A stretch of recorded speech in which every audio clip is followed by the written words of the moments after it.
So today we are at Ripleys Aquarium here in Gatlinburg to take a ride on the glass bottom boat tour. This is going to be amazing, so let's go.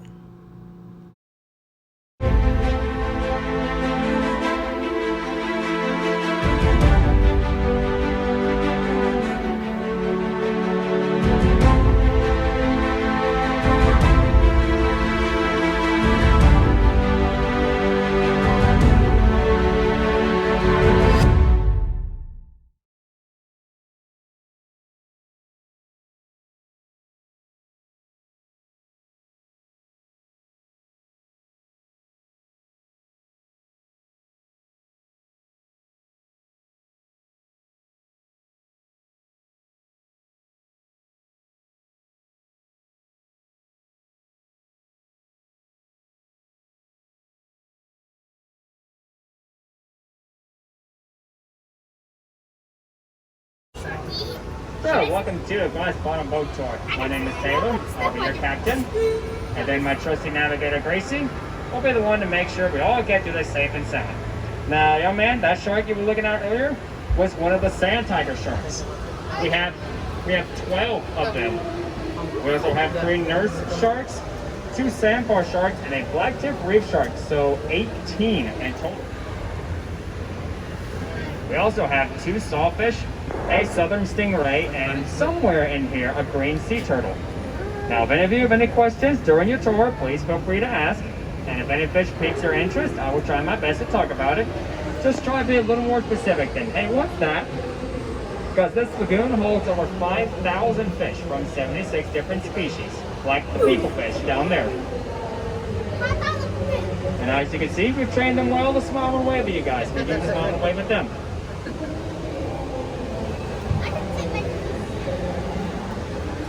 Now just watch out for the little ones. They've been known to sense fear.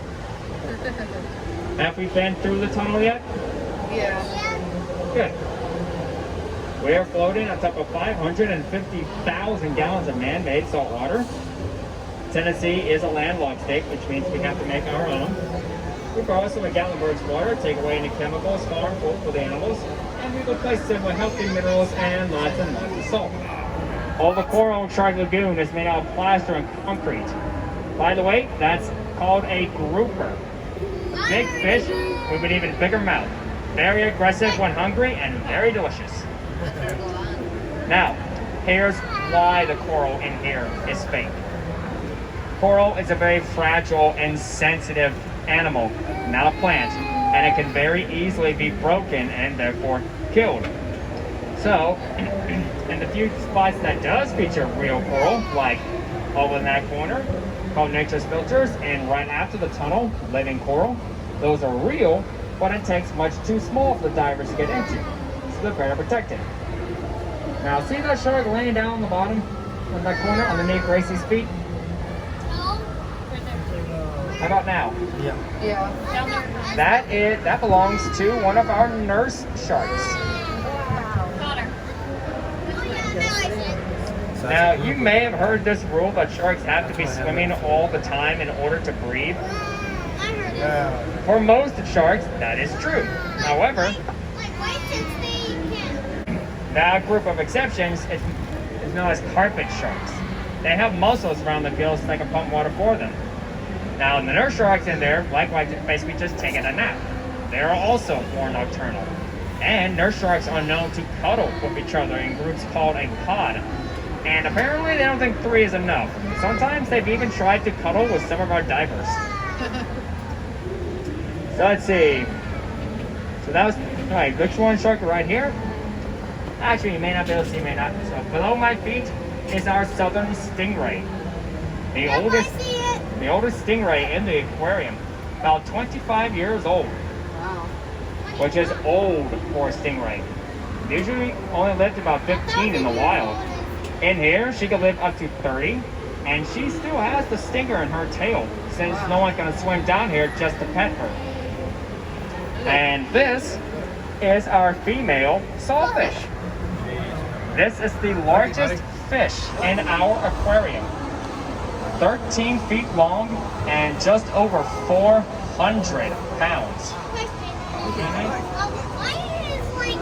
is it just laying on the glass? Good question. Now, we believe that there are tiny air pockets coming from inside the tunnel, and the sawfish like to lay in those pockets to cool off. Also, she loves to get all the attention. That's why she's posing for you to get pictures. Oh, that's why she's laying. Exactly. She's a diva. Now, the long nose on a sawfish is called a rostrum. They use it like a rake to find food in the sand because they're bottom feeders. And the spikes growing out of the rostrum are made out of something called keratin. It's what our fingernails and hair are made out of. Which means if they break off but not too close to the rostrum, they can grow back. Now, although it looks like one, the sawfish is not a shark. Can any of you take a guess what animal it is more closely related to? A fish. Shark's a fish. You're gonna have to be a little more specific. Hey, she got it. That's, sawfish are part of the ray family, like stingrays. Oh, because of their long nose. No, I get it. Well, do you remember that seeing their goofy smile from the tunnel? Did you notice it looked a lot like a stingray? So their teeth are not sharp and pointy like a shark. They have grinding plates. Small but very tough because a lot of the food they eat have shells. And the grinding plates are designed to crush the shells. Now we have another sawfish in here who's a male. He is the longest fish in this aquarium at 16 feet. Basically right where I'm standing to the boat rule sign at the very end. We don't see him a whole lot because he's not a big fan of this boat.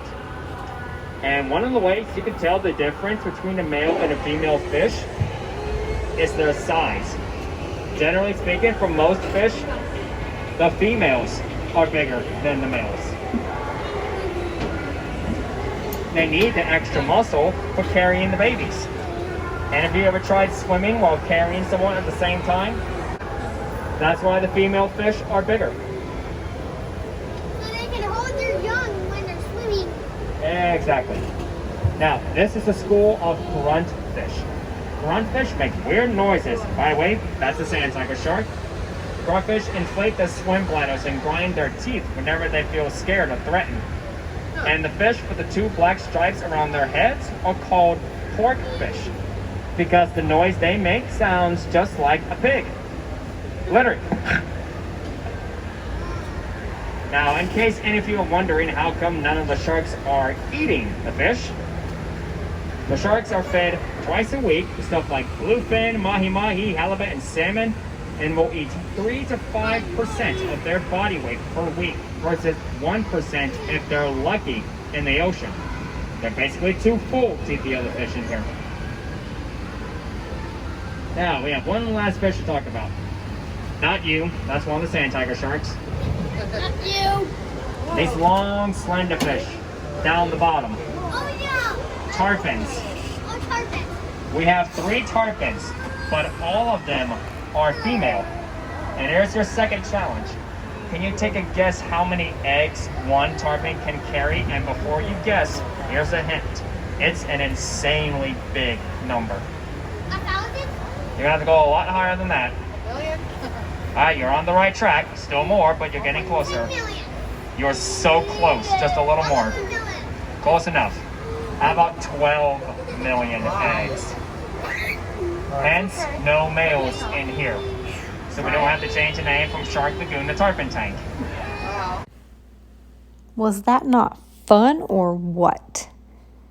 I feel like this boat tour is definitely worth the money. It's not that expensive and you get to learn quite a bit about the fish in the aquarium here. You also get to enjoy taking a moment off of your feet and just sitting back, relaxing, and enjoying being with your family, friends, or that significant other. So next time you're in the Smokies, consider taking this boat ride if you do decide to visit the aquarium at Ripley's. It is definitely worthwhile. Please subscribe to my channel and give it a thumbs up. I can't wait to see you on our next journey as we explore a journey through an Appalachian heart.